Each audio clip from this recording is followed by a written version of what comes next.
Ustaz, aku Tung. Loh, kamu bukan si ini ya? Pasiennya namanya bukan Tung, namanya Haji C. Oh gitu. Haji C nih masuk nih, kemudian aku Tung. Loh, kamu siapa Tung? Loh, kamu ngapain di tempat ini? Aku yang mau membunuh orang ini. Kalau dia sudah menyebut nama, saya itu sudah hafal biasa. Ini ada ditumpangi Dajjal ini sihir.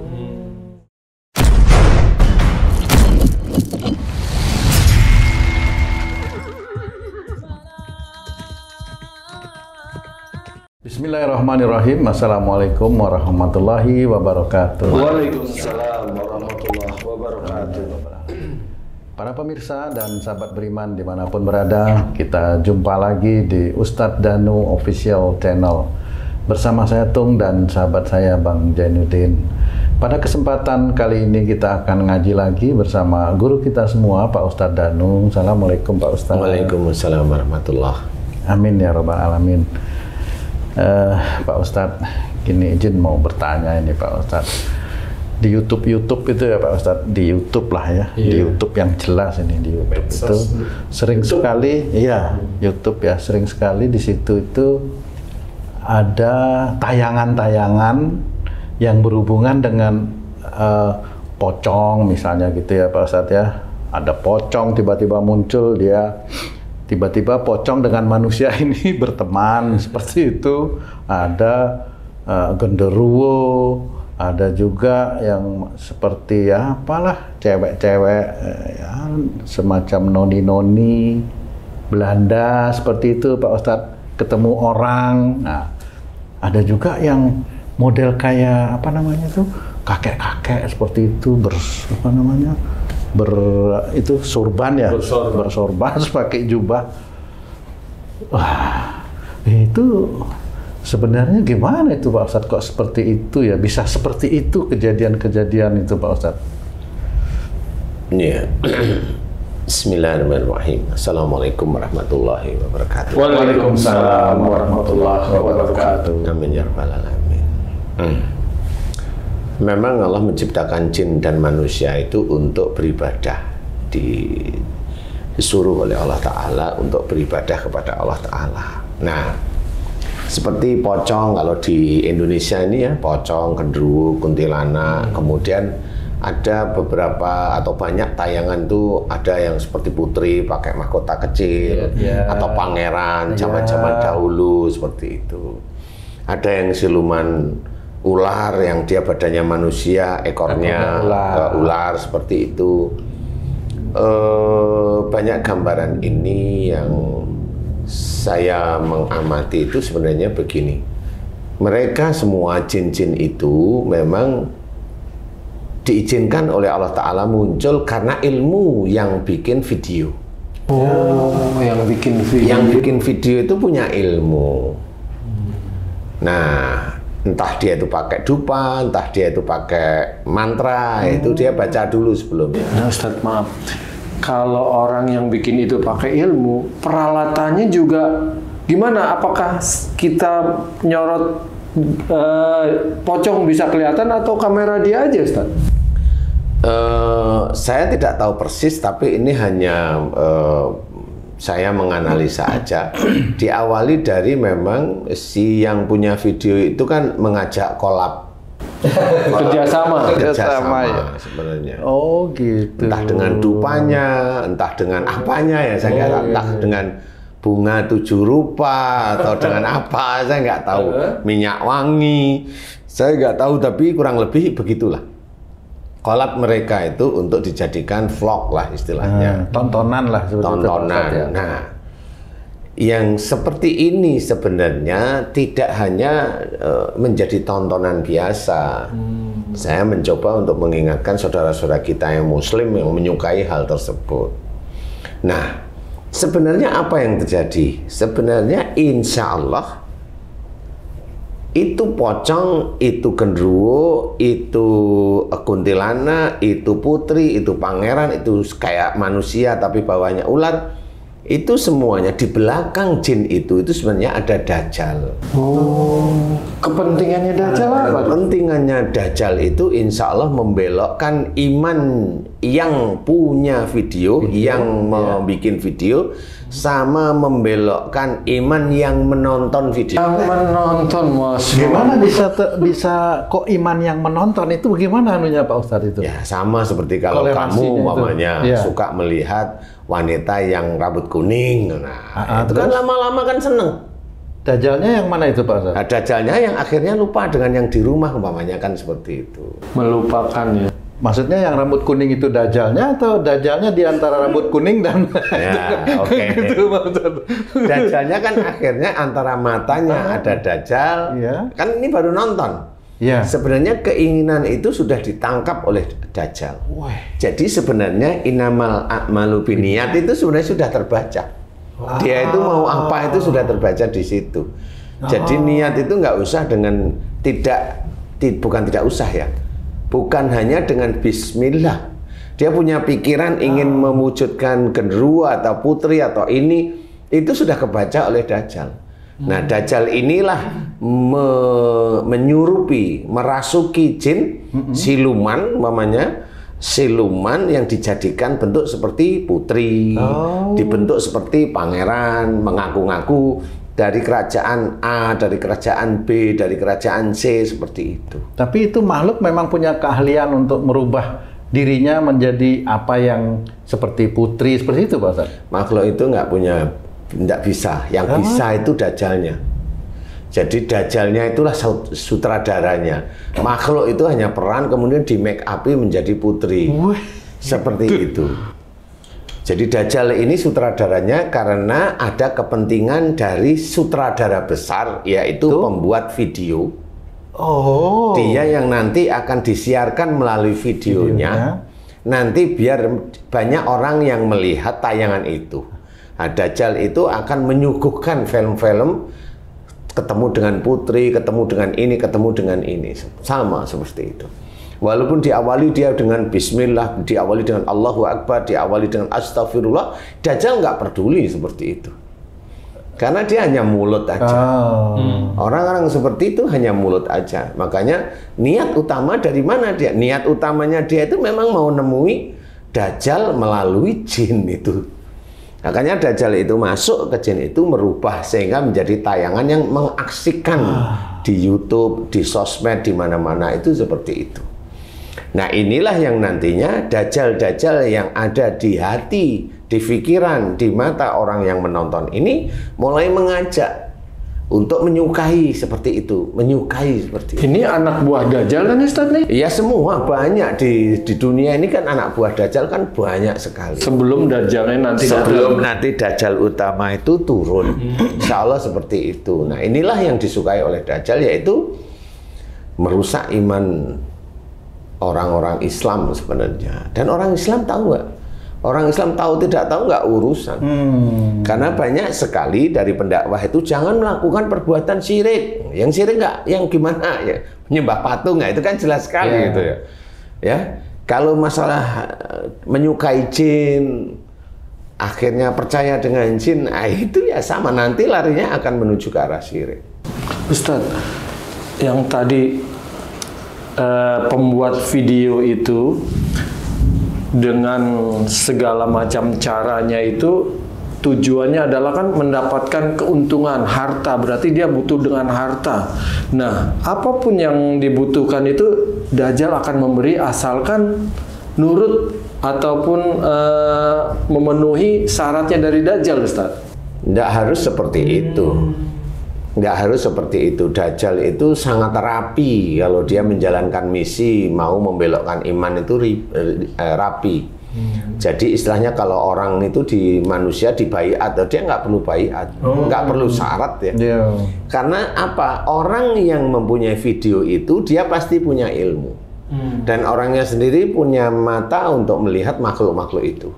Orang itu punya mata untuk melihat makhluk itu, insya Allah di matanya itu terpasang mantra ilmu yang dikunci oleh dajjal. Yang di otaknya ini juga ada mantra untuk menghafal mantra yang dikunci oleh dajjal lagi.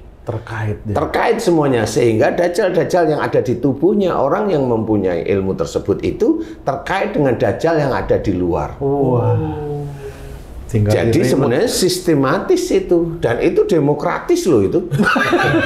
Ya, karena tugasnya masing-masing. Paksaan sebenarnya. Iya. Nah, begitulah cara kerja Dajjal. Makanya kalau ada orang menyukai yang hal-hal seperti itu, ya jangan. Ayo kita kembali kepada jalan Allah, ya. Sholat yang tertib, jangan ke orang pinter. Nah, orang pinter itu ya kerjaan di situ. Nah, disinilah harus kita pahami. Jangan menyukai hal yang seperti itu. Walaupun itu tontonan, iya, nggak perlu kita menyukai seperti itu.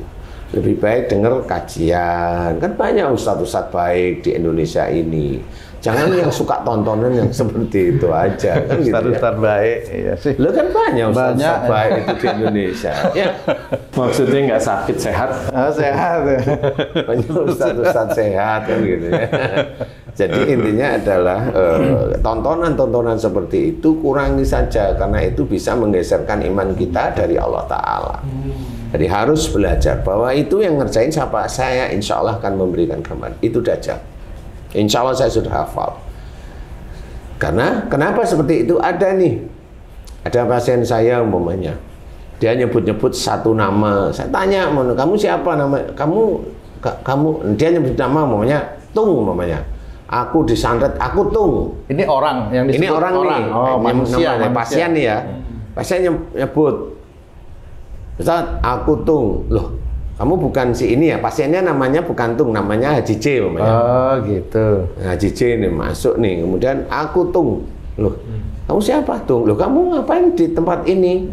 Aku yang mau membunuh orang ini. Kalau dia sudah menyebut nama, saya itu sudah hafal biasanya. Ini ada ditumpangi Dajjal ini sihir. Sihir yang ditumpangi Dajjal. Sihir yang ditumpangi Dajjal. Karena berbau fitnah. Karena berbau fitnah. Nah, fitnah inilah yang dibawa oleh Dajjal. Makanya kalau yang begitu saya sudah hafal. Ini orang ini biasanya dulunya sering suuzon. Jadi Dajjal yang bagian suuzon yang nangkep akhirnya. Ngomonglah dia dengan nama Tung mamanya. Nah, di situ saya tahu. Oh, berarti saya tahu kamu, insya Allah. Ya udah, mamanya Dajjal itu saya doakan untuk dihancurkan oleh Allah Ta'ala. Hancur, kemudian ngomong, sekarang kamu siapa? Oh, aku sihir, Ustaz. Apa wujudmu? Ular. Nah, itu bener itu malah. Nah, itu yang asli. Oh. Ya, terus kamu ngapain? Aku disuruh bunuh. Siapa yang nyuruh? Nah, saya dengerin aja. Nggak tahu. Pokoknya aku disuruh bunuh. Nah, itu malah bener ya dia. Nggak ngerti ya. Karena nggak ngerti. Itu loh ceritanya. Nah, di titik inilah sebenarnya bisa selesaikan semua. Jadi yang berani nyebut nama ini hanya Dajjal aja itu. Jadi kalau ada teman-teman yang lain ada kesurupan karena sihir kemudian nyebut nama, itu udah ada Dajjalnya di situ. Insya Allah itu sudah ada Dajjalnya. Nah, di titik ini kita harus pahami bahwa belajar iman dengan baik kepada Allah Ta'ala ini tidak hanya cuma dengan membaca Quran, dengan melihat keadaan sehari-hari ini bisa memahami, oh begitu ya, jadi ngerti. Oh, jin itu tugasnya apa, kemudian Dajjal itu tugasnya apa, sehingga kita bisa menghindar seperti itu. Kalau memang nggak tahu itu yang masuk Dajjal, ya dia ya tetap nuduh aja si Tung itu. Wah, ini saya disantet oleh Tung, kan gitu. Kan akhirnya jadi fitnah. Iya. Nah, dari situlah saya berpikir, oh memang Dajjal itu menggembosi agar orang itu rusak imannya.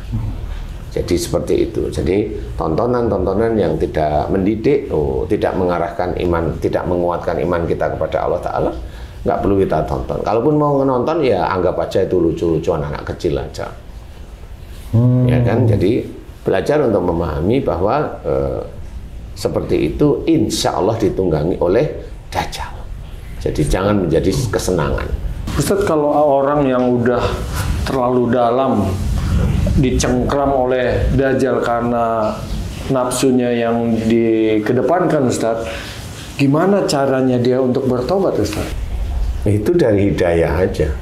Karena orang-orang yang sudah dicengkram sebegitunya, kalau mendengar kajian nggak mau. Telinganya budek mendadak ya. Istilahnya kalau dalam hadis itu telinganya dikencengi setan, ya itu ya benar itu. Itu juga peran Dajjal juga? Iya, sama. Jangan percaya jadi Dajjal yang di telinga, Dajjal yang di otak, Dajjal yang di hati dia itu jangan percaya gitu aja. Karena saya sudah hafal.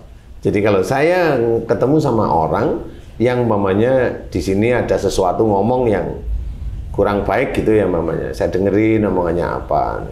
Nah kemudian kalau saya ajak ngomong, tanyain itu siapa itu dia yang di situ. Ngomong kok yang di sini. Aku Dajjal. Itu ngomong beneran, jadi orangnya baru paham. Loh, kok ada Dajjal? Nah, emang kamu nabi kan gitu kalau saya. Nah, emang kamu nabi kan kamu masih manusia biasa. Dari Dajjal itu tetap ada di kamu. Kalau kamu hobinya suuzon, kalau kamu imannya itu rusak atau kalau kamu imannya itu tipis, ya kamu akan benar-benar diselesaikan oleh Dajjal. Nah di titik itulah mereka ngomong, aku nggak suka dengan orang yang di depan kamu gitu. Dajjal itu pasti ngomong seperti itu. Karena kan ketahuan dia sudah belangnya. Kalau di depan saya kan ketahuan. Tanyain aja siapa. Saya nggak pernah ngomongin macam-macam kok.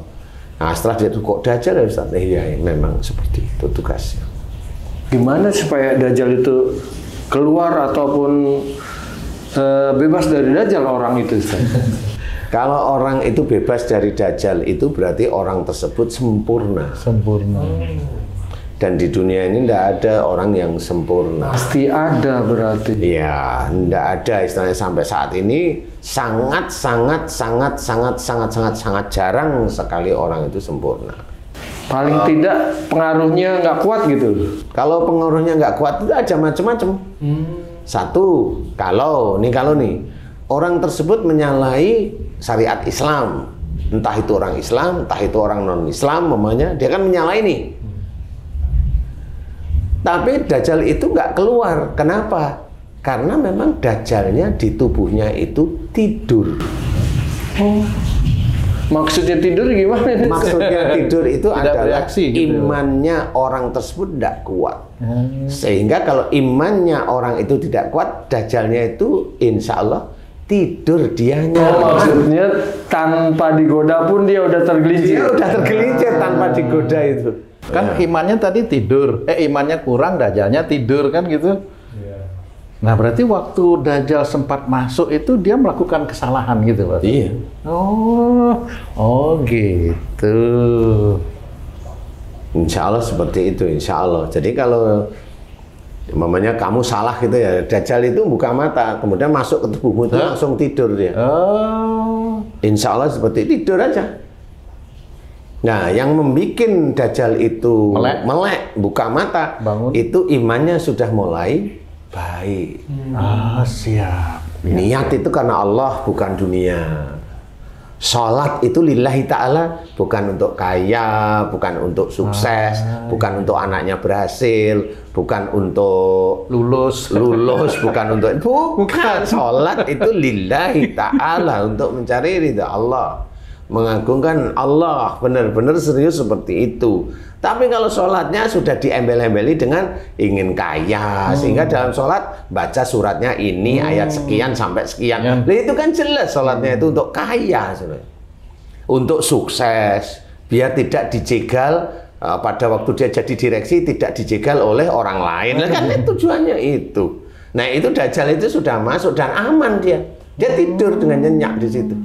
Ustadz, kalau seseorang ini imannya kurang, tapi dia sebagai pimpinan mungkin juga diperalat juga oleh Dajjal. Dajjalnya nggak tidur maksudnya, diperalat juga untuk menyebarkan ketidaktaatan itu kan Ustaz? Beda. Kalau itu bukan Dajjal, biasanya itu adalah tugasnya setan,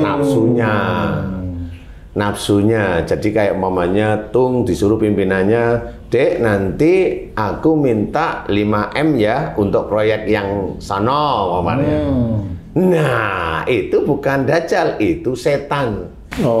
Setan yang menyuruh mamanya Tung itu untuk melakukan aktivitas pencurian di tempat ini untuk menghasilkan uang 5M yang dikasih ke bosnya itu, yang kata bosnya untuk proyek yang sana padahal belum tentu kan gitu.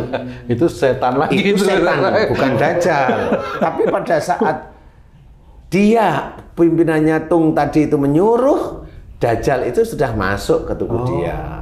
Pada saat Tung mau mengikuti, Dajjal itu masuk. Kemudian di antara itu mengikuti, Tung berpikir nih, kok saya nggak pernah dikoreksi, dapatnya ya. Nah, mulai nih. Ikut. Berarti saya bisa ngambil di sisi ini, ikutlah. Nah, berarti itu selain saling membantu itu ada dajjal, membantu mencuri ada dajjal. Pada saat dia mencuri di luar itu dajjalnya ada lagi beda. Baik. Jadi seperti itu, dan itu dajjalnya tidur. Iya, tidur nanti. Sampai Tung itu mengerti benar atau dia mengembalikan uang curian itu. Kalau dia tidak mengerti atau tidak mengembalikan uang, dajjal itu tetap aja di situ. Tidur aja nyenyak dia. Karena imannya ya begitu-begitu aja. Islam itu jelas kok. Iya. Kita berbicara jin bukan masalah tentang gaib, kita berbicara jin itu yang memang sudah ada di dunia ini. Tinggal kita mau memahami nggak bahwa jin itu juga petunjuk untuk kita itu lebih beriman kepada Allah Ta'ala. Makanya kalau ada orang-orang yang dia bisa melihat jin dan ngobrol dengan jin, matanya itu dari pasang, ada mantra di matanya itu. Saya nggak pernah berilmu, ya dulu mbah-mbahmu. Turun berarti Pak Ustadz ya? Ya, di titik itulah mantra itu ada. Nah, di titik itulah kita harus memahami dan harus paham bahwa jangan melakukan itu. Makanya banyak juga orang-orang yang datang saya untuk dilepas. Iya, memang harus dihancurkan mantra di mata, mantra di pikiran. Itu yang mantra yang di hati. Mantra di hati itu yang gimana? Meyakini bahwa melihat jin itu benar. Nggak boleh. Sudah jadi mantra itu, Pak. Sudah menjadi keyakinan, sudah menjadi imannya dia istilahnya. Sudah benar. Dan melihat jin, ngobrol dengan jin itu mengasihkan menurut dia. Enggak boleh. Itu bisa belok itu nanti. Udah pasti. Nah, disinilah kita butuh untuk belajar agama dengan benar. Cari ustadz-ustadz yang baik dan benar, sehat jasmani dan rohani, maksudnya seperti itu. Pada waktu itu ya Pak. Iya, pada semua saat lah istilahnya. Ya, mudah-mudahan ini bisa dipahami bahwa jangan menyenangi hal-hal seperti itu kalau memang tidak paham ya. Mudah-mudahan ini manfaat. Wallahu a'lam. Amin. Alhamdulillah. Terima kasih banyak Pak Ustadz penjelasannya. Sahabat beriman dimanapun berada, sampai di sini video kami kali ini. Mohon maaf atas kesalahan. Terima kasih atas perhatiannya. Wassalamualaikum warahmatullahi wabarakatuh. Waalaikumsalam warahmatullahi wabarakatuh. Alhamdulillah.